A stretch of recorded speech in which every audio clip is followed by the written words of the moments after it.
सबसे बड़ा चैलेंज आता है जब हम बात करते हैं चार्जिंग स्टेशन के बारे में, बात करते हैं मेंटेनेंस के बारे में। जनरली जो ईवी व्हीकल होते हैं उनका मेंटेनेंस कॉस्ट बहुत कम होता है कंपैरेटिवली जो पेट्रोल स्कूटर्स होते हैं। सो डेफिनेटली आप भी इस बारे में सोचें, देन डिसाइड करें कि आपको क्या लेना चाहिए एंड आपको क्या सूट करता है।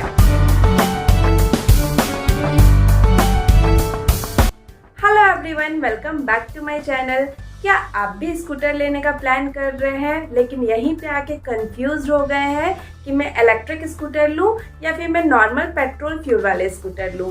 सो ये सवाल आज के डेट में जब भी कोई स्कूटर प्लान करता है या कोई भी व्हीकल प्लान करता है तो हर किसी के माइंड में ये सवाल जरूर आता है। सो आई एम श्योर कि आपके माइंड में भी ये सवाल होगा और आप बहुत कंफ्यूज होंगे। तो चलिए इस वीडियो में मैं आपका कंफ्यूजन दूर करती हूँ।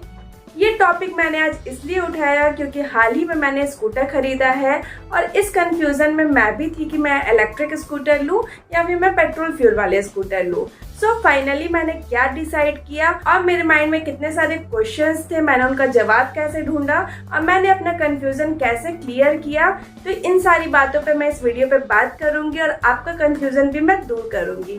तो चलिए फटाफट ये वीडियो स्टार्ट करते हैं। सबसे पहला क्वेश्चन जो हम आम आदमी के दिमाग में आता है कि जब मैं स्कूटर खरीदूंगी तो उसका लाइफ क्या होगा, क्योंकि हम हर 2-3 साल में ऐसा नहीं है कि अपने स्कूटर या बाइक को रिप्लेस करते हैं, नया खरीदते हैं। हम कुछ भी खरीदते हैं तो कोशिश करते हैं उससे कम 10 से 15 साल चलाए। तो ये क्वेश्चन बहुत ही कॉमन है और आई एम श्योर कि आपके भी माइंड में होगा कि इसका लाइफ क्या होगा। तो जनरली जो भी इलेक्ट्रिक व्हीकल स्कूटर में बैटरी यूज होता है वो लिथियम का होता है, जो थोड़ा एक्सपेंसिव होता है। उसका life normally 5 years with warranty होता है कि उसमें कुछ भी होगा तो कंपनी आपको रिप्लेस करके देगी या उसे बना के देगी।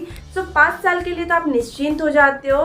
लेकिन क्या हम स्कूटर 5 साल के व्यू से ही खरीदते हैं? तो नहीं, हमारा जो व्यू होता है वो कम से कम 10 से 15 साल होता है। ईवी को आए हुए मार्केट में 10 साल तो नहीं हो रहा। इस चीज़ का हमारे पास कोई प्रीवियस रिकॉर्ड नहीं है या फिर ऑनरशिप रिव्यू नहीं है कि ये कितने साल का हमें वारंटी दे सकता है अगर हम स्कूटर खरीदे। डेफिनेटली ये कंफ्यूजन है और ये तभी जाएगा जब आने वाले 10 से 15 साल के बाद हमें ऑनर्स का रिव्यू मिल जाएगा कि रियली में ये स्कूटर कितना चलता है। इसलिए आज के डेट में इस चीज़ को इंश्योर करना कि ये स्कूटर जो आज आप ईवी खरीद रहे हो ये 10 से 15 साल चलेगा, तो ये पॉसिबल अभी नहीं है विद श्योरिटी बता पाना। ईवी मीन्स इलेक्ट्रिक व्हीकल और ये पिछले 1-2 साल से ही ज़्यादा रफ्तार पिक किया है मार्केट में। मुझे ऐसा लगता है कि कुछ टाइम अगर आप वेट करोगे, लगभग 3-4 साल, उसके बाद अगर आप ये डिसीजन लोगे with the feedback of the honours कि उनका क्या फीडबैक है, तो फिर ज़्यादा सही होगा। अगर आप जो स्कूटर ले रहे हो, अगर आप उसका लाइफ स्पैन 10 से 15 साल सोच रहे हो, तो अगर आप सिर्फ 5 साल का लाइफ स्पैन सोच रहे हो तो फिर definitely you can go with EV. जब बात आती है स्कूटर की, तो स्कूटर मोस्टली हम प्लान करते हैं क्योंकि ये बजट फ्रेंडली होता है और बहुत ही कन्वीनियंट होता है रोज़मर्रा की ज़िंदगी में। लेकिन जहाँ पे बात आती है बजट की, आपको बहुत क्लियर होना होगा कि आप स्कूटर पे कितना खर्चा करना चाहते हो, क्योंकि यहीं पे आ जाता है ईवी वर्सेस पेट्रोल। क्योंकि अगर आप ईवी तरफ जाओगे तो वो एक्सपेंसिव होता है, अगर आप पेट्रोल वाला स्कूटर खरीदोगे तो उससे, बट डेफिनेटली परचेज करने के टाइम आपको एक्सपेंसिव लगेगा। लेकिन अगर आप बाद का खर्चा देखोगे तो पेट्रोल वर्जन स्कूटर में ऑफकोर्स ज़्यादा होता है पेट्रोल का खर्चा।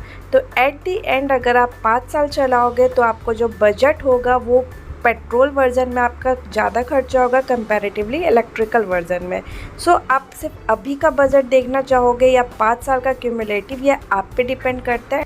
इसमें आपको क्लियर होना होगा कि आपका बजट क्या है, then definitely you can decide कि आपको ईवी लेना है या फिर पेट्रोल लेना है।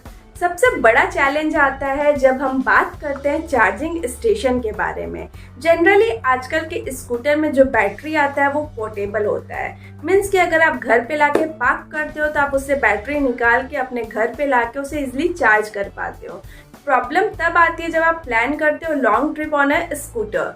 अगर आप 200 किलोमीटर दूर जाना चाहते हो अपने स्कूटर पे और अगर आपके पास ईवी है तो आप नहीं प्लान कर पाओगे, क्योंकि चार्जिंग स्टेशन करेंटली इंडिया में इतना भी ज़्यादा हर जगह नहीं अवेलेबल है कि आपको कहीं पे भी चार्जिंग स्टेशन मिल जाएगा और आप अपने ईवी को चार्ज कर पाओगे। आजकल के स्कूटर में जो एवरेज रेंज आता है एक बार फुल्ली चार्ज करने के बाद वो अप्रॉक्स 150 किलोमीटर होता है।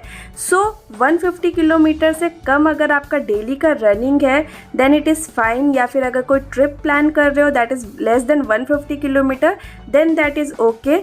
अदरवाइज फिर आपको इस चीज़ पे सोचना पड़ेगा एंड ये आपके रिक्वायरमेंट पे डिपेंड करता है कि आपका डेली का रिक्वायरमेंट क्या है।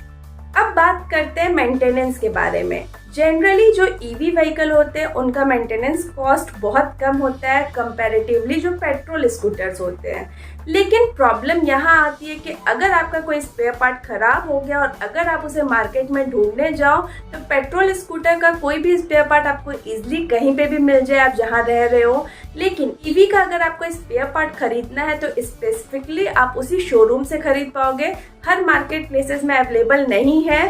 सो ये एक डिफरेंस है। मेंटेनेंस कॉस्ट तो डेफिनेटली चीपर है ईवी का, आपको ज़्यादा मेंटेनेंस का ज़रूरत नहीं पड़ता उसमें। लेकिन प्रॉब्लम आता है स्पेयर पार्ट्स खरीदने के टाइम।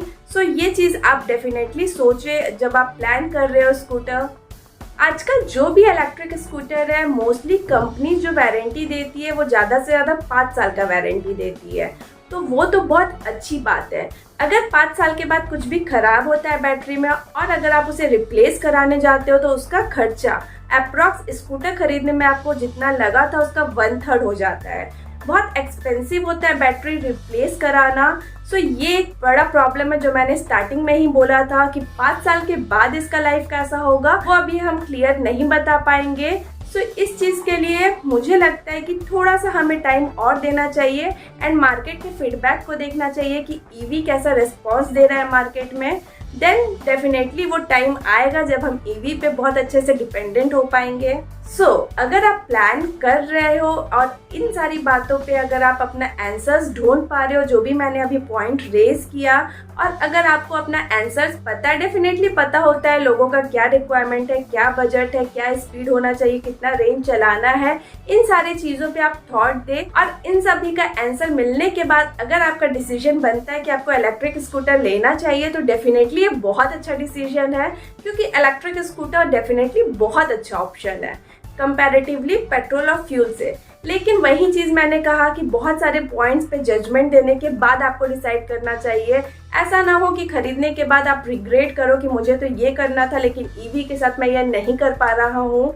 सो ये चीज़ों के बारे में आप सोचें देन डिसाइड करें। सो यही मेरा कंक्लूडिंग पॉइंट होगा कि आपको ईवी लेना है कि आप पेट्रोल वर्जन, ये पर्सन टू पर्सन डिपेंड करता है कि उनका रिक्वायरमेंट क्या है। मैंने इन सब चीज़ों के बारे में सोचा और मैंने डिसाइड किया कि मैं अभी पेट्रोल स्कूटर ही लूँगी, तो मैंने जुपिटर लिया। सो डेफिनेटली आप भी इस बारे में सोचें देन डिसाइड करें कि आपको क्या लेना चाहिए एंड आपको क्या सूट करता है।